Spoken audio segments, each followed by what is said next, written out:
Hai, balik lagi di channel Dewi Gadget bersama saya Dimas Wahyuka. Di kesempatan kali ini saya akan membahas kelebihan dan kekurangan dari iPhone 12 Pro Max selama pemakaian kurang lebih 1 minggu. Jadi simak terus videonya.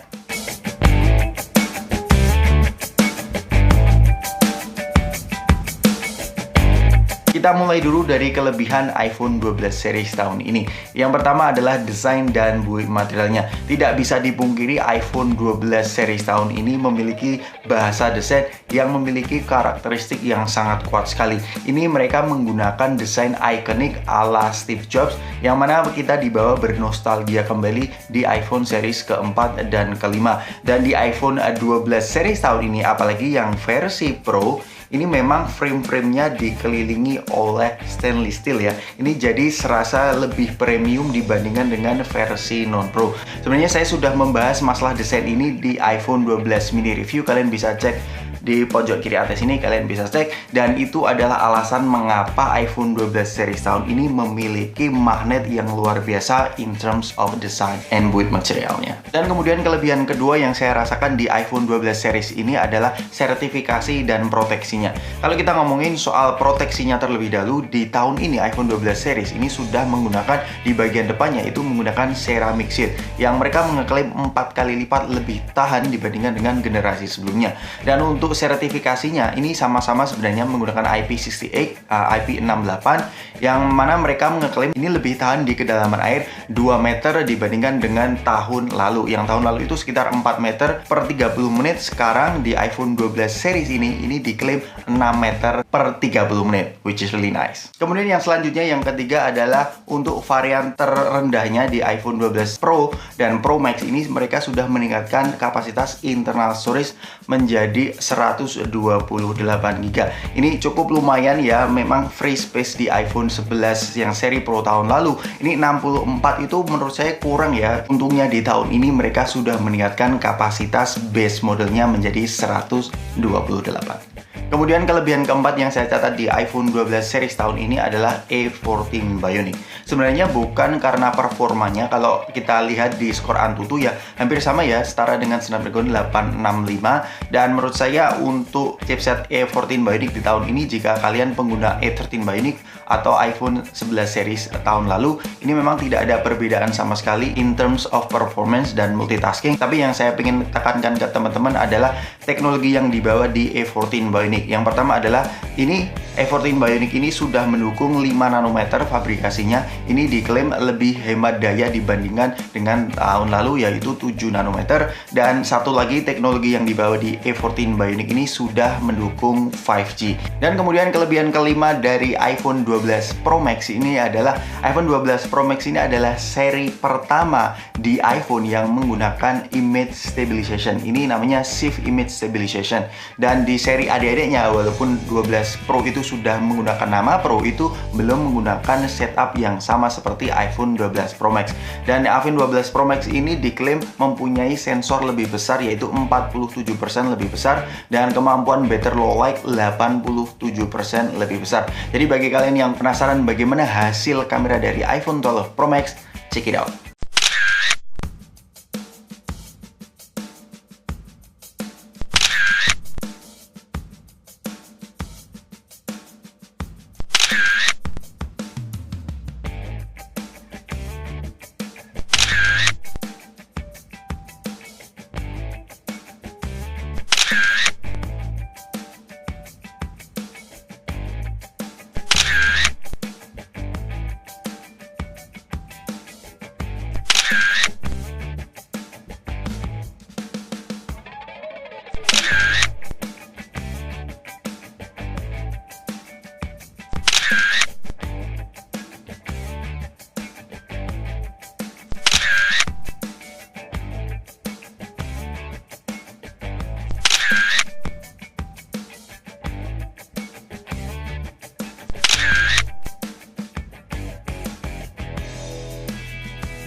Kemudian untuk kelebihan terakhir adalah Instastory-nya. Jadi untuk iPhone memang terkenal bahwa Instastory-nya itu adalah Instastory terbaik. Dan di iPhone 12 Pro Max ini karena sudah mendukung perekaman 4K HDR Dolby Vision, memang ketika saya mencoba untuk mengupload 4K HDR Dolby Vision, memang ada sedikit efek-efek dramatis ya di Instastory saya. Kalau kalian penasaran bagaimana hasil Instastory-nya, saya sudah mengupload highlightnya sendiri untuk perekaman HDR Dolby Vision-nya. Kalian bisa cek di @Instagram Dimas Wahyuka, langsung saja cek seberapa bagus Instastory di iPhone 12 Pro Max.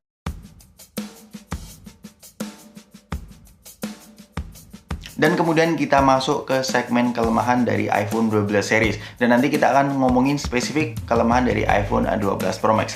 Yang pertama adalah tidak menyematkan charging brick di dalam boxnya. Bahkan tidak hanya charging brick saja yang tidak disematkan, ini headset juga tidak disematkan. Dan bahkan kabel yang ada di dalam boxnya ini bertipe USB Type-C to Lightning port. Ini memang sangat deal breaker bagi kalian yang pengguna iPhone 11 ke bawah. Kalau iPhone 11 series itu masih bisa ya, sudah ada USB Type-C ke Lightning, tetapi untuk pengguna iPhone XS ke bawah itu kita memang harus membeli charging brick-nya kembali. Dan kemudian kelemahan kedua yang saya catat ini sebenarnya bukan deal breaker banget, ini karena memang saya lebih sering membersihkan frame-framenya di iPhone 12 yang versi Pro. Ini karena memang sangat fingerprint magnet banget ya di iPhone 12 yang versi Pro ini. Jadi saya lebih sering membersihkan frame-framenya ini kalau dalam kondisi HP-nya tidak dipakai in case. Kemudian kelemahan yang ketiga yang saya rasakan di iPhone 12 Pro Max ini adalah ini ukurannya gede banget guys. Ini walaupun sebenarnya secara kertas ini sedikit naik ya untuk ukurannya dari 6,5 inci ke 6,7 inci.